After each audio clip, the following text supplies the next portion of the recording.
Good morning, children. Today we will study about computer systems and organization.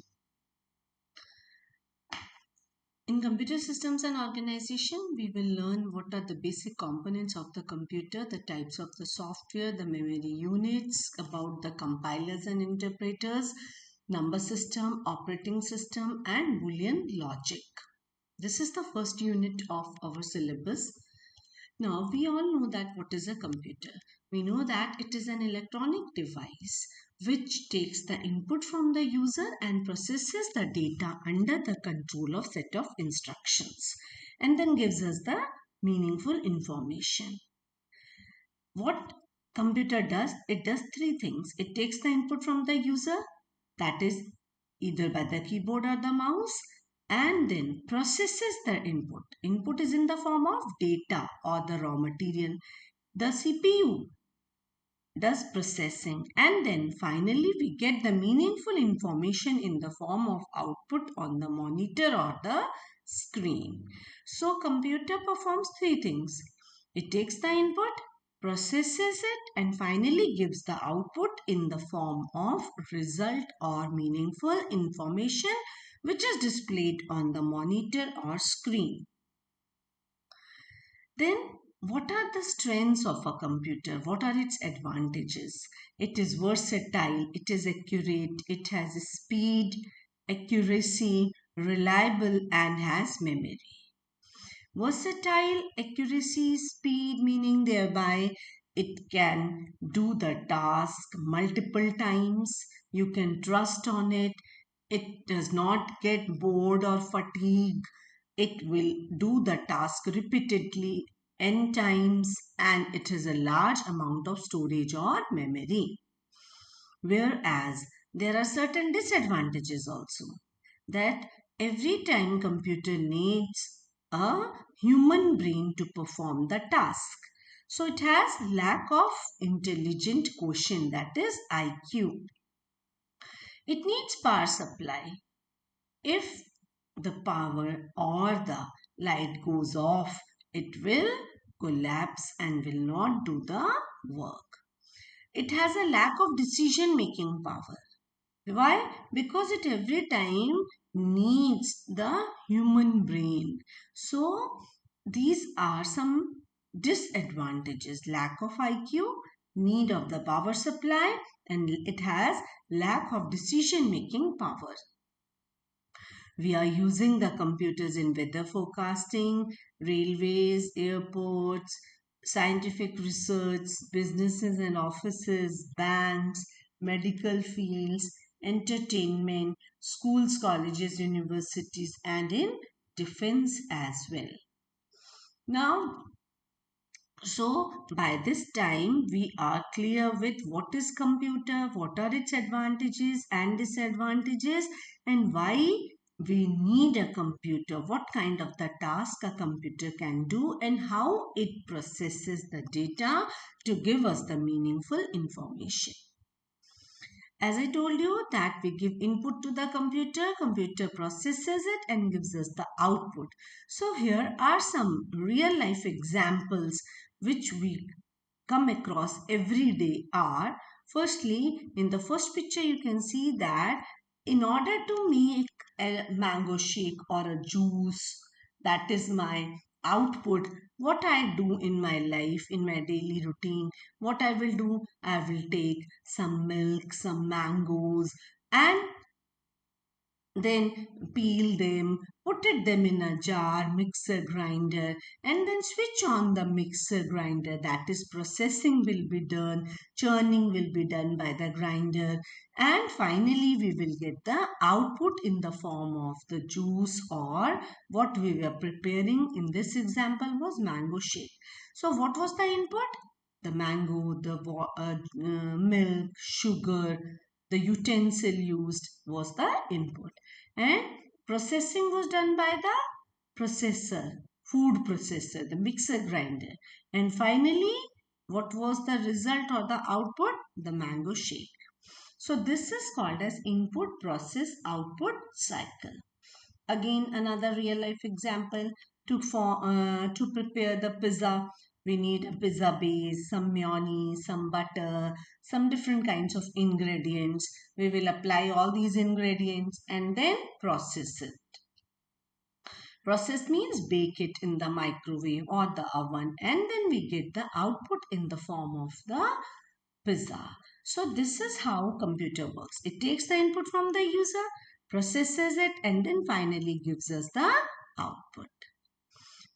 Here is again you can see keyboard being shown, which is our input unit.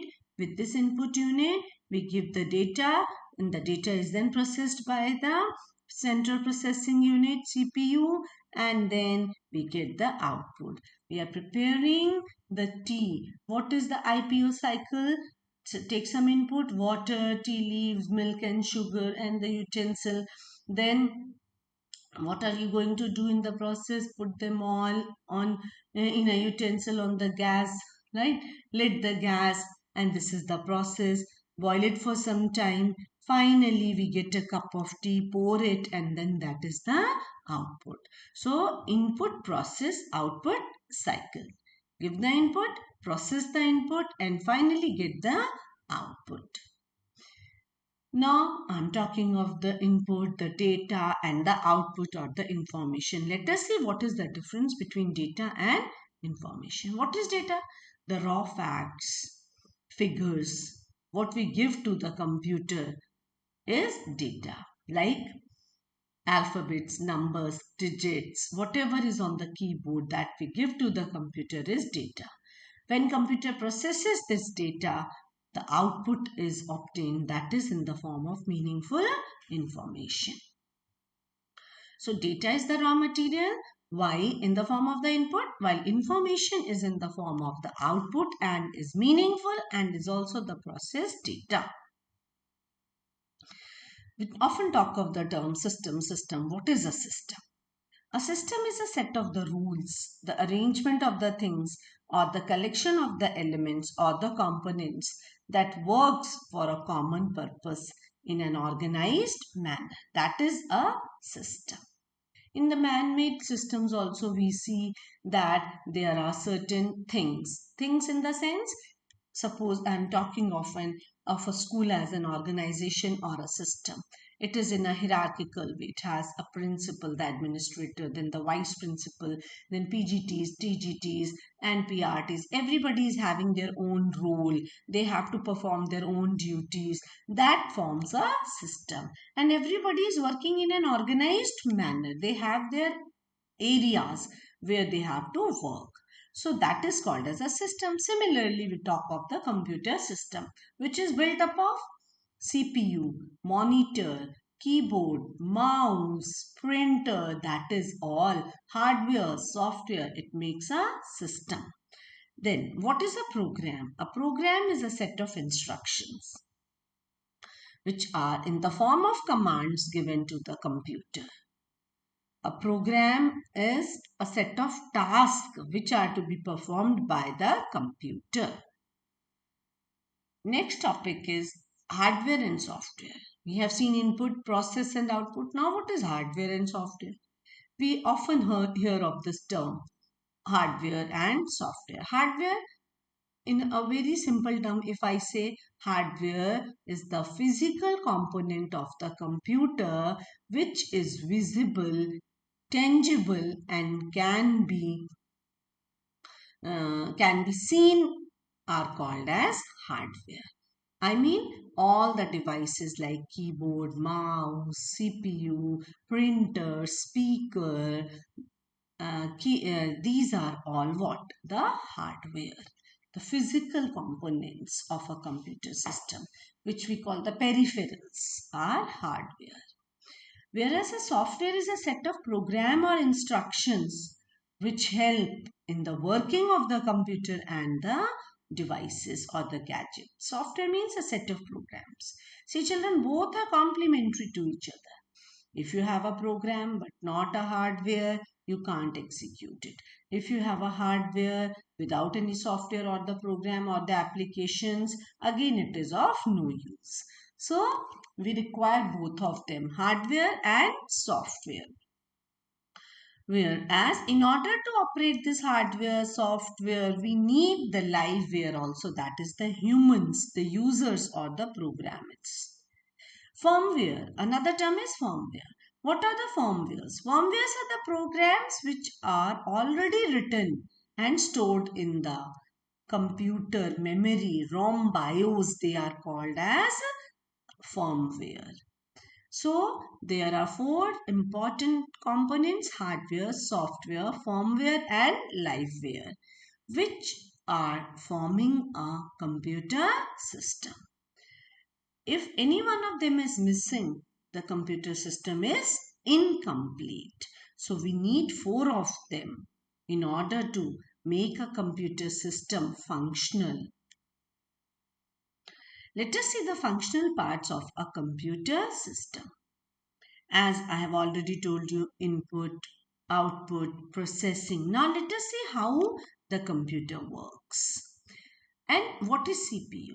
Children, CPU is called as Central Processing Unit. It has three parts: ALU, Arithmetic Logical Unit; CU, the Control Unit; and Memory Unit, the MU. Now, whenever we give the input from the input device like keyboard, mouse, scanner, joystick, it goes to the CPU. The input will go to the CPU. Why?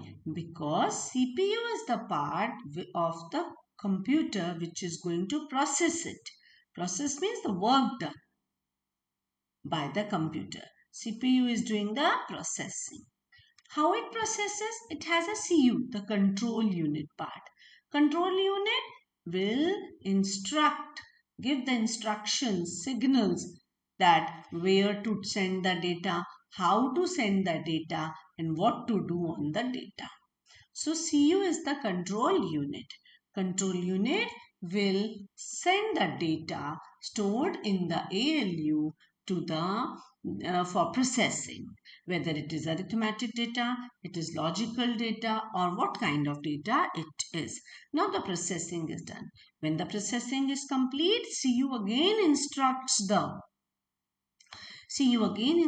ALU to send the data, or which is the processed data, to the output, so that the information or the output can be obtained.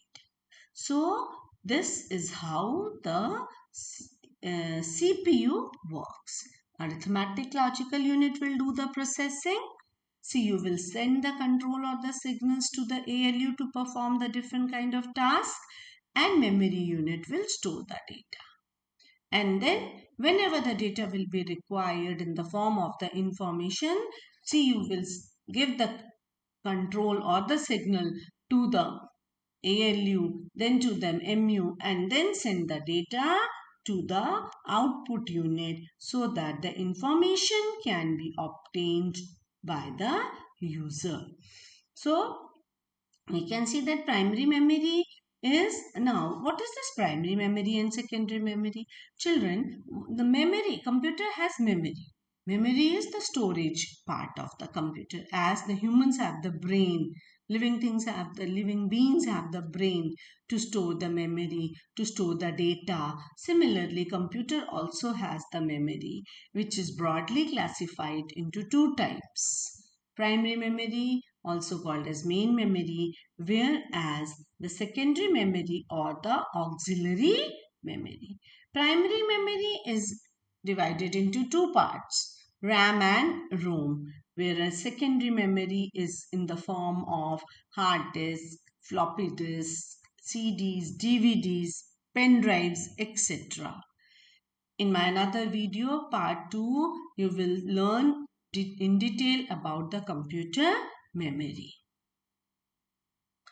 Now, what are the functional components of a computer which are forming in a system, computer system?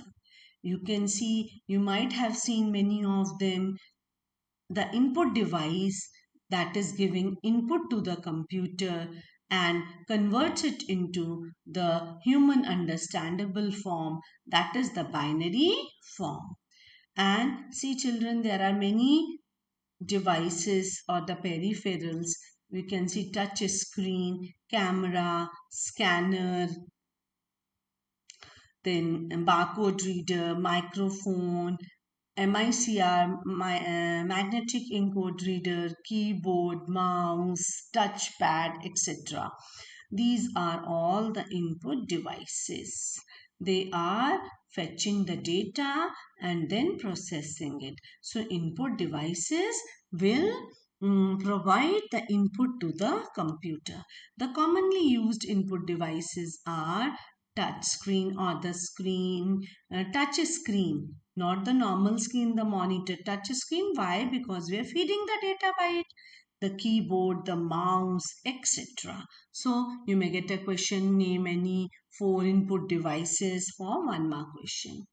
Then what are the output unit? Output units are the monitors which are giving us the information. The headphones, the speakers, the projector, the printer, they are all output units which are giving us the information in the form of the output and in human understandable form. They are called as output units. Then one of the very important and the common output device is printer. You might have heard of the term soft copy and the hard copy. Soft copy क्या होती है? Soft copy is when we are getting the information in the form of the output on the screen, on the monitor, on the gadget. That is called as soft copy. Output, we are getting the output. हमें output भी मिला, लेकिन वो output कहाँ पर मिला? System में ही मिला हमको, computer में ही मिला. It is not the output which you can take in the form of a printout. So that is called as soft copy.